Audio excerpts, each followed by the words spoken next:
Kemudian larangan mengambil upah mengambil Al-Quran. Di sana ada perubahan hukum berlaku.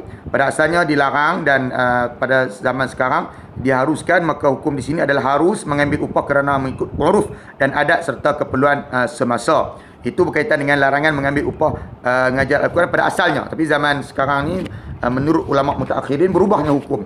Kemudian kita tengok hukum yang ketiga, contoh hukum yang ketiga, hukum tayamum bagi jenazah pesakit COVID-19. Pada asalnya dibolehkan jenazah pesakit COVID-19 diuruskan melalui proses yang paling ringan risiko serta bahaya kesannya, itu secara bertayamum.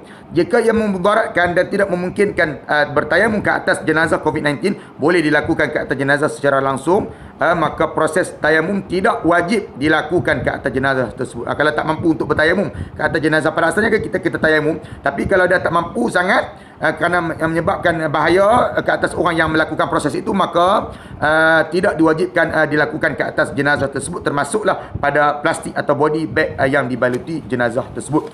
Kemudian kita terus kepada hukum yang keempat, contoh hukum yang keempat yang saya gariskan di sini, iaitu hukum solat Jumaat dalam suasana COVID-19.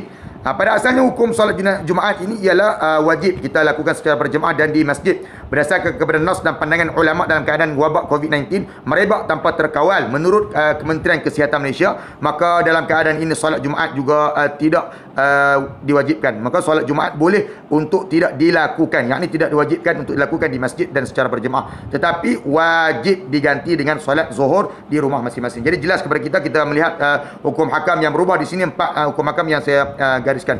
Di sana ada satu lagi yang saya nak sebutkan kepada tuan-tuan sebagai penutup, bahawasanya berubahnya fatwa ataupun hukum kerana perubahan zaman, tempat dan suasana dan adat kebiasaan. Seperti yang telah kita ketahui berdasarkan penelitian terhadap dalil-dalil hukum, bahawa hukum-hukum yang terkandung dalam syariat tidak lain hanyalah datang untuk menyelesaikan urusan kemaslahatan manusia, menegakkan keadilan, melenyapkan kezaliman dan segala bentuk kerosakan. Semua ini patut kita perhatikan ketika kita mentafsir hukum-hukum sumber dan melaksanakan sumber-sumber hukum syarak dan melaksanakan hukum-hukum itu, sehingga seorang faqih tidak jumud dan kaku dalam berfatwa, dalam mengubal undang-undang atau menulis dalam keadaan zaman dan tempat yang telah berubah. Jadi demikian saja pembentangan saya untuk tajuk ini. Sekian. Wassalamualaikum warahmatullahi wabarakatuh.